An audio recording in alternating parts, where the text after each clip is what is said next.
N'a jamais pleuré d'un trop-plein de pensées, de broyer du noir, recroquevillé dans l'obscurité?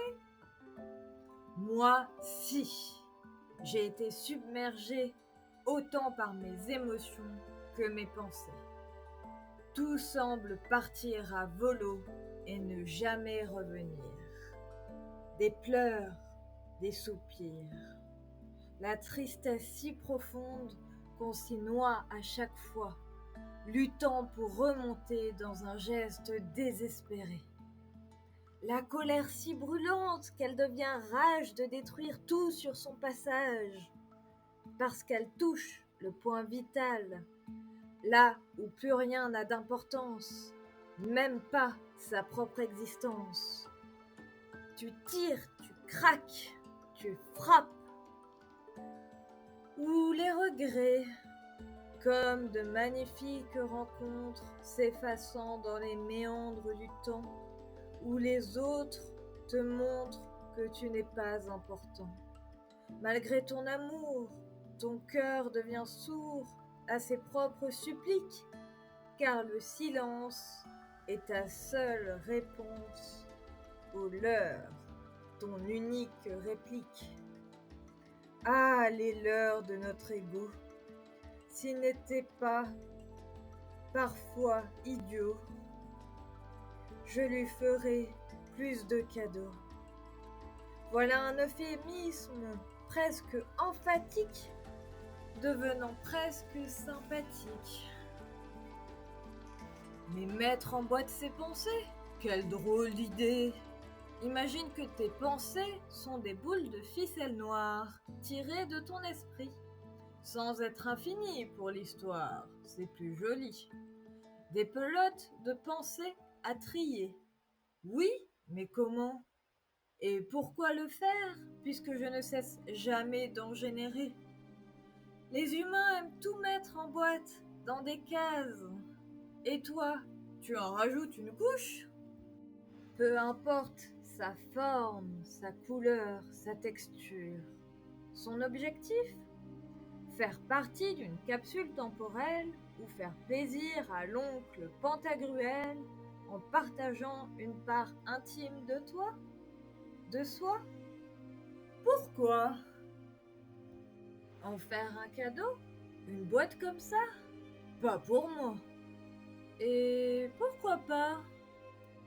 Ou sinon une boîte simple, juste pour moi, comme outil concret de développement personnel, avec ou sans accoutrement, de la peinture, des dessins, des rubans, des boutons engageants, le rendre attrayant pour les plus vaillants. La profondeur, la taille, la matière sont des variables selon l'utilisation faite à cet effet. À vous de décider. Tout commence par un choix, un trait, une couleur, juste une simple action. Changeons la couleur pour entrer dans le vif du sujet. Façon turquoise. Un simple trait semble si simple, perdu comme une pensée passagère, aujourd'hui comme hier.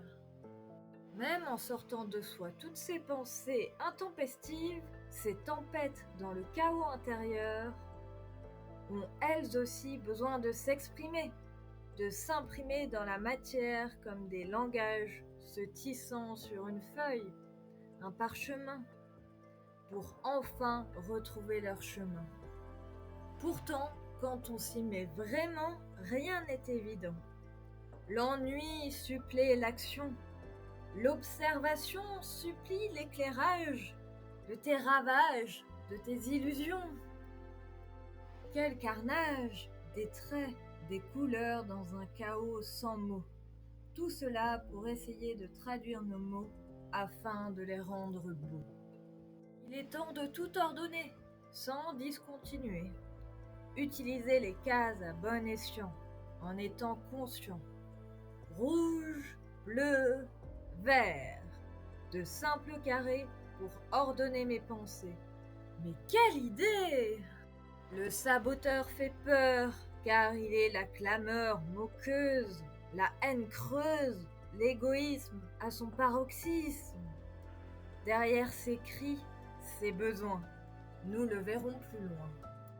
Le neutre correspond aux besoins de réponse. Ce sont toutes les questions qui nous torturent sans cesse, sans discontinuer. On peut retrouver une autre forme, une autre couleur pour éclaircir le regard noir du saboteur ou le regard lumineux rempli d'amour. L'avantage des questions, même sans réponse possible de son destinataire, selon votre cas, c'est de pouvoir fixer et comprendre la question cachée derrière ta nuée de celle écrite sur ces papiers. Bien sûr, tout ordonné est fastidieux et peut-être long et difficile. Mais le plus heureux est là, le positif, la voix de l'amour qui ne cherche qu'à exister dans ta vie. Pour toi d'abord, pour l'être pour qui est ce cadeau, ou les deux. Des compliments, mots adorables et sincères, tous positifs. C'est le baume au cœur de la boîte. Tout écrire prendra du temps, forcément. Parfois, la boîte se pose et se repose. À l'intérieur de soi, tout se transforme dans l'informe. Pour en revenir là où nous nous étions arrêtés, juste pour souffler, se reposer. Une ligne, un trait, mettre de la clarté dans les couleurs. Mettre de l'amour, rajouter des dessins, qu'importe ton niveau, si tu veux en ajouter pour accompagner tes mots. De manière séparée ou non, pour compléter si tu le souhaites. Y revenir entre passé et avenir.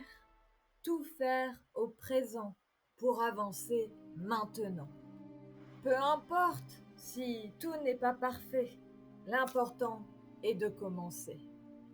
Les résultats, le nombre total de petits papiers, de mots, positifs, négatifs ou neutres, n'est pas important. Absolument pas.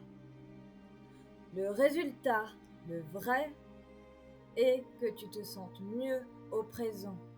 Chaque boîte est unique avec sa propre problématique de fond. Alors, fais-le à fond pour ta guérison.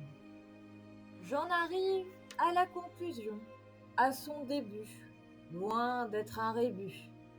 Remplir ta boîte peut prendre longtemps, mais l'action comme les conséquences marchent vraiment.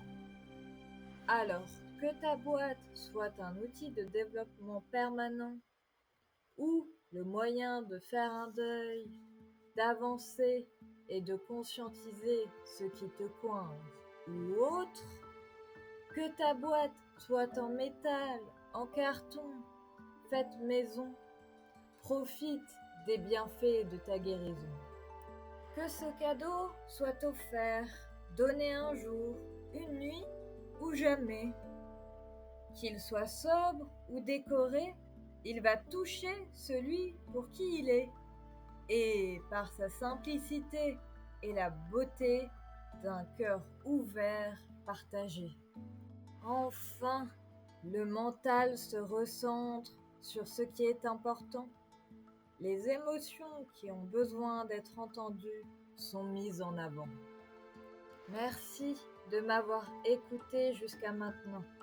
Dis-moi en commentaire si ce format te plaît et comment je peux l'améliorer. Merci pour tout, à bientôt!